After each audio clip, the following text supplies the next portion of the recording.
Okay, so Greg, you there? All good? Yeah, all good. Good, good. How you been then? Busy time? It's the busiest it's ever been Yeah. in the mortgage world. It seems like property, like the market is rapid at the moment, like decisions and chains and things where it's Yeah, going, it seems to be going fast, and where it's not, maybe it's tough, but yeah. yeah. I think the stamp duty changes gave the impetus to everybody to consider, should we move, should we not? And the knock-on effect of those who want to move, leads to more people then selling, buying, moving up, moving down. And then obviously there's a deadline on the end of it, which also doesn't help. Yeah. Yeah, that's what's really made it this Yeah. busy. Cool. All right. We're just going to give everyone a minute or so just to sort of log in, and then we can get started. But yeah, you getting any downtime at the moment? Anything fun going on in the Stanmouth household? No, we've got a 1-year-old, so that keeps us Yeah. busy. But no downtime, just keeping up with demand Yeah. of a child and a crazy mortgage industry. Yeah. Cool. Okay. How about the other side of what you do outside mortgages? Is that also busy then? Is that all tied into? Yeah, so I guess outside of mortgages, we do life insurance and home insurance, which a lot of the time link in. But actually, I guess in a strange way, COVID has maybe made people think or be more willing to talk about health and insurance and things like that. So that's been something that again has been busier than we've ever had it.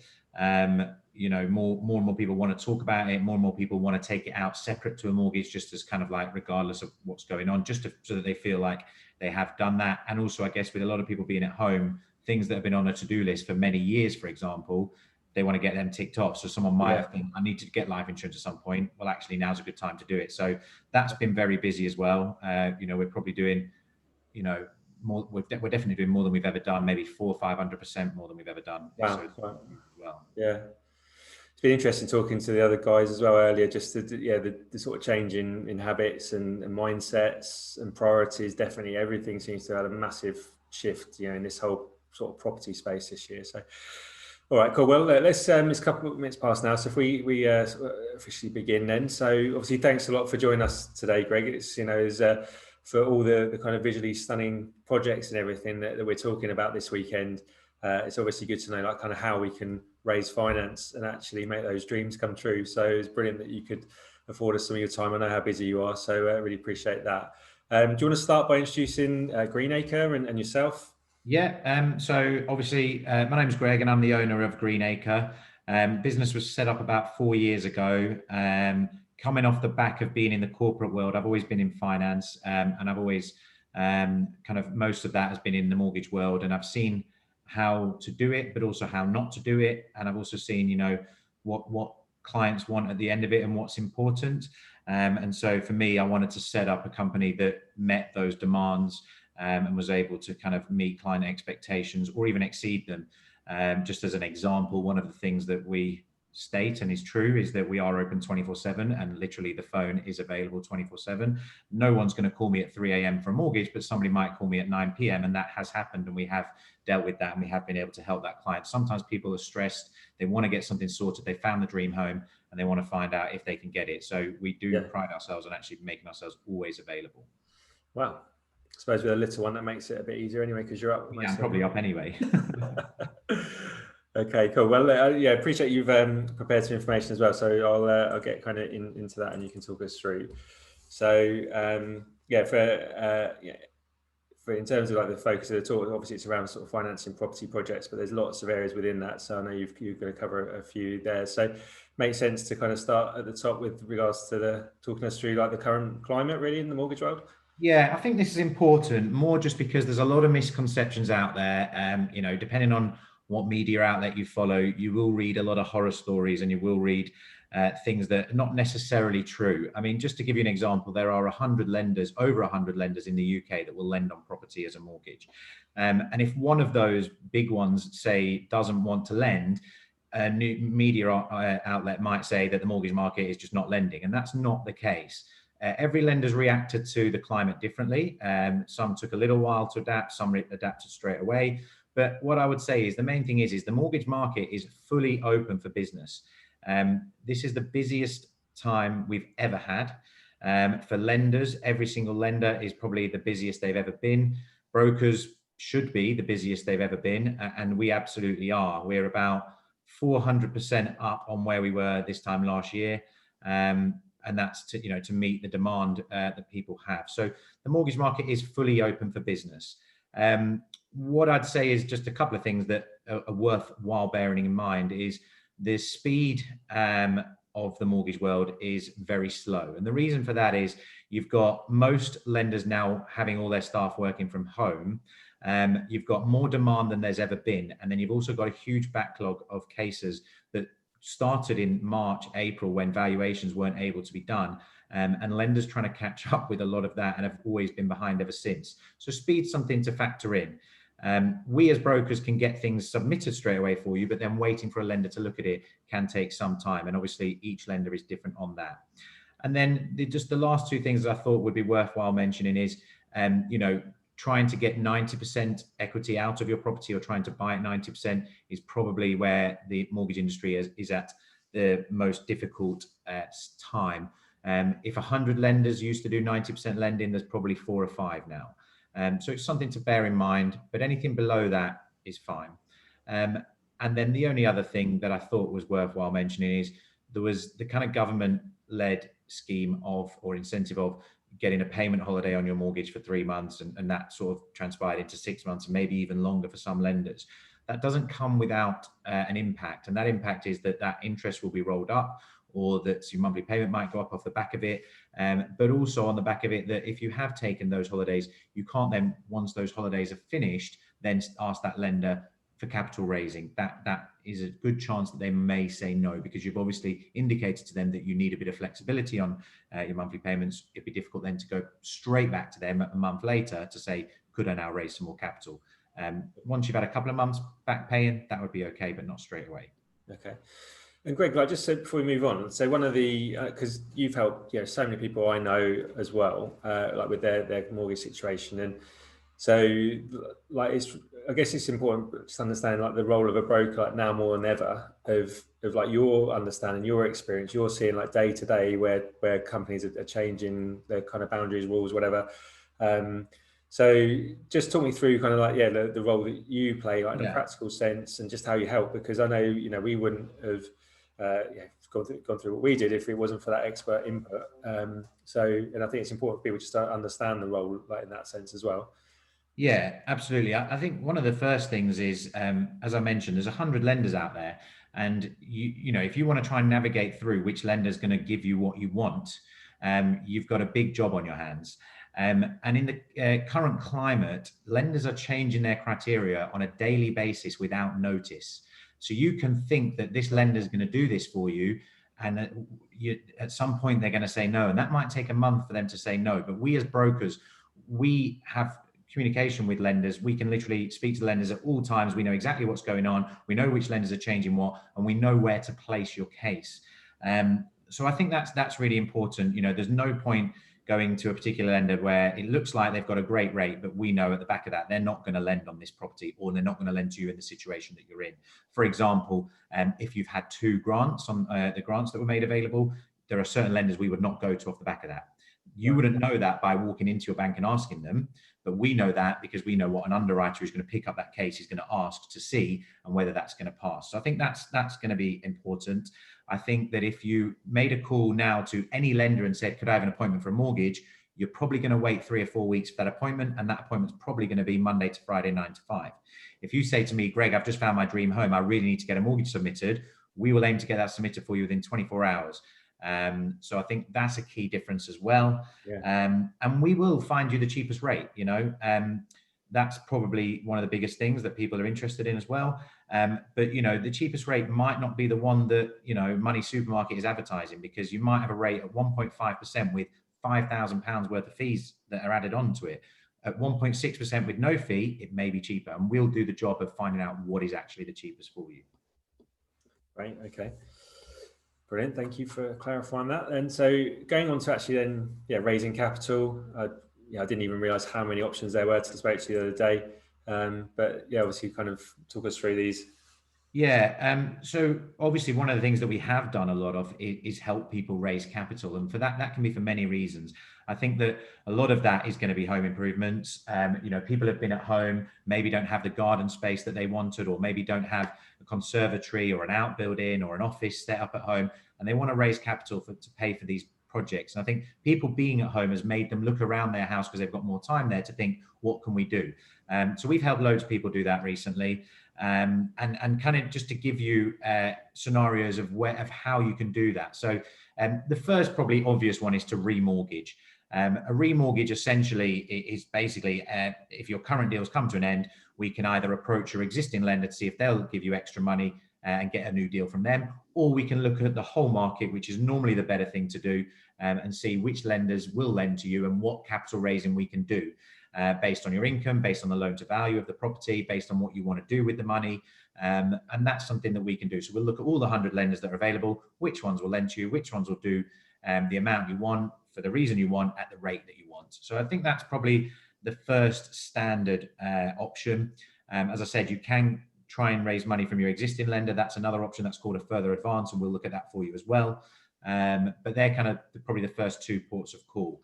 But there are other ways of raising capital. You might be on a fixed rate. Let's just say you took out a 5-year deal a year ago, didn't know COVID was going to happen, didn't know you were going to need to raise capital. A second charge is another option, which would avoid you having to pay an early repayment charge to come away from your existing lender.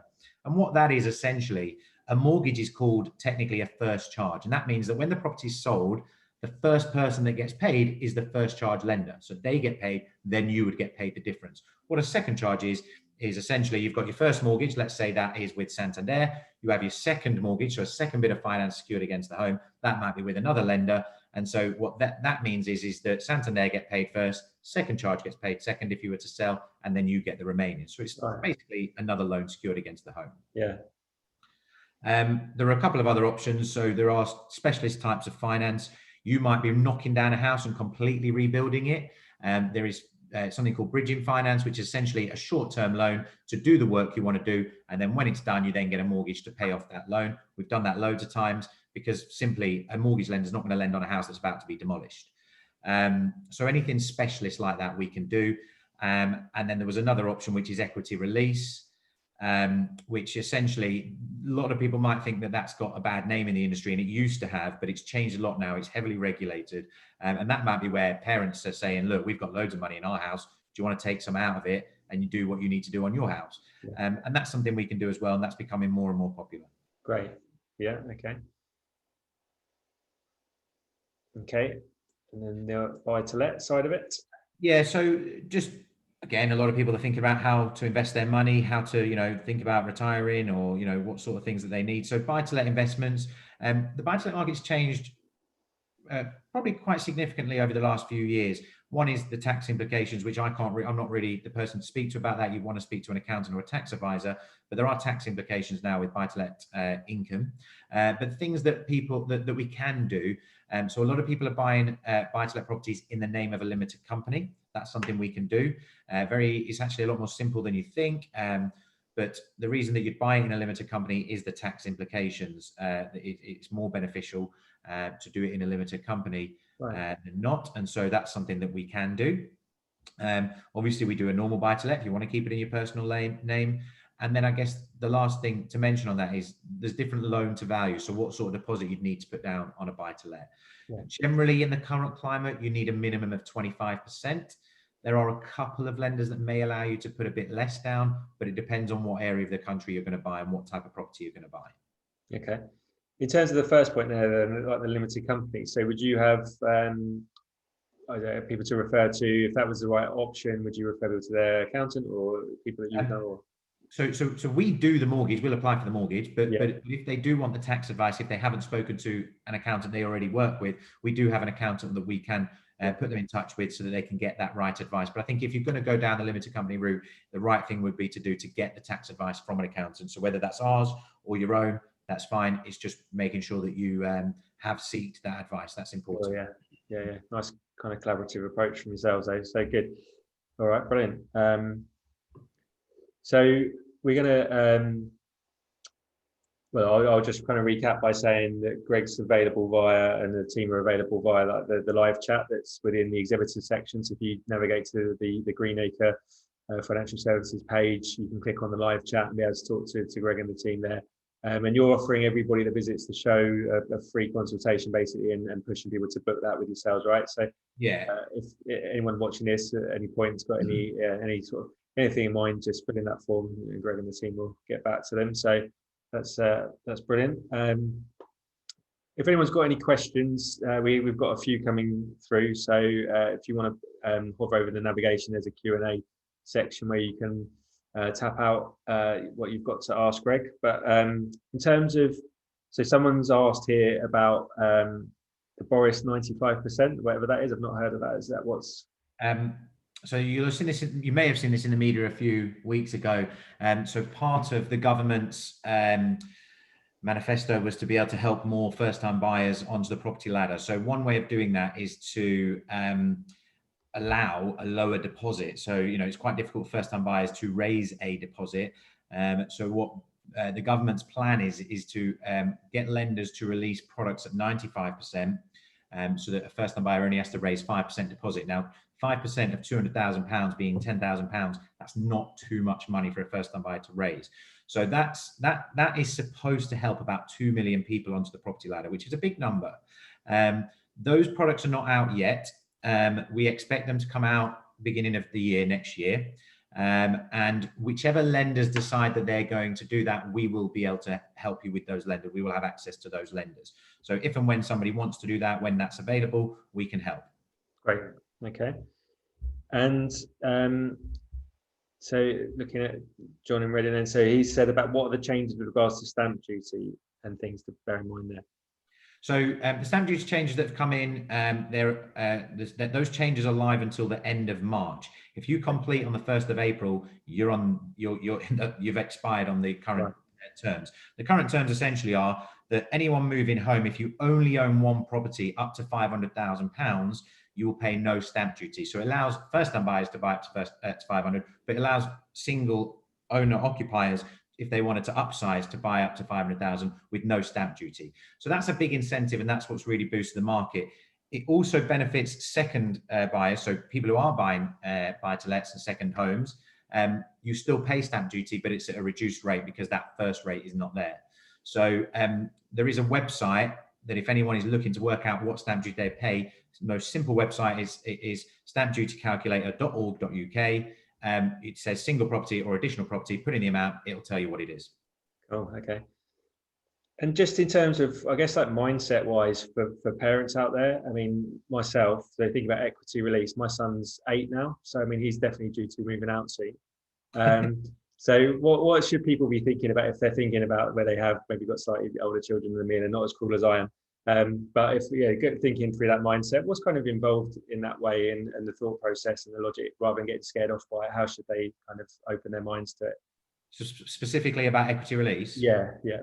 So essentially, I mean, look, you might have a grandparent or a parent that's got a house and there's like £1 million of equity, and you're struggling, you want to get on the ladder, and et cetera, et cetera. And as much as it sounds not a nice thing to say, you shouldn't necessarily, or those people might not necessarily want you to wait until somebody passes away before you can benefit from, a bigger home and to get some of that money. So, and those parents or grandparents who have those homes and that equity probably want to see you and your family in a nice home and they can enjoy that environment with you.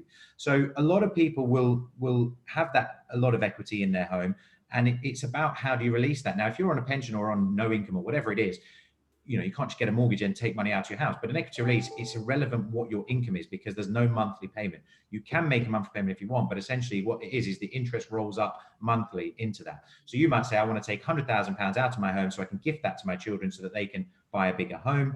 That £100,000, the interest will accrue over every month. But you can never owe more than you own. So that's a new thing that came in, which is great. So if your house is worth 200,000, you're never going to owe more than 200,000. And you can pay it off at any stage. So you might downsize at some stage, you just pay off the equity release and you move on, or you might, get a large pension payout that you actually then pay it off anyway. But it is regulated. So, you know, that's a change. You know, there's a lot of lenders which they didn't used to be. It is regulated. So the advice is checked by the Financial Conduct Authority. So, you know, it is now a good product to consider. And we will look at whether it's right to do an equity release or right to do a different type of finance product. But it's essentially for people who want to help, you know, other members of the family and take money out of a home that's got a lot of equity. Brilliant. Okay. Good. All right. Superb. So let's another one in the chat. Hold on. So Jane's, but so it sounds like she's encouraged by what she's heard, but all sounds great. Greg, how much does all of this cost? So I guess she's asking about your fee structures and kind of what to expect. The most you will ever pay us is £500. That's the most you will ever pay us. You may end up paying us nothing. And the reason for that is it all depends on what finance option that we end up going for. So for example, an equity release, the lender may pay us a certain fee that means that you don't have to pay us a fee. If you wanted to raise £10,000, you might have to pay us £500 because we're not going to earn anything from the lender. But the most we will ever charge, it's actually $495. The most we will ever charge you as a client of ours is $495. But a lot of the time, you won't ever pay us nothing because the lender would rather people use intermediaries, and most mortgages are done through intermediaries. And the reason for that is, you know, let's just say HSBC. If you go direct, they've got to pay an advisor to advise you. They've got to do all the backroom admin. They've got to provide an office. They've got to provide a branch. They've got to provide time to see you. Or you can just do it through a broker. They will pay us because you've done it through us, so they don't have to do it, which means that we don't then have to charge you a fee. But as I say, the most is $495 that we will ever charge you. Brilliant, superb. That was packed full of useful tips and insights there. Definitely opened my mind, Greg. Thank you for that. So I know you're back with us as well tomorrow at 10 o'clock, looking at more like the investment side of property. So obviously looking forward to that. For everyone watching, Greg's and the team are around all weekends on the live chat. So if you go to the Greenacre Financial Services section within the exhibitor area, then you can type out your kind of live chats and get answers to things, and obviously then book in a consultation as well, or instead of. So yeah, thanks again, Greg. Really appreciate the time, and actually see you back at 4 o'clock for the panel discussion later as well. So yeah, hope you have a good rest of the afternoon, and thank you very much. Thanks, Chris. Thanks, everybody. Pleasure. Cheers, Greg.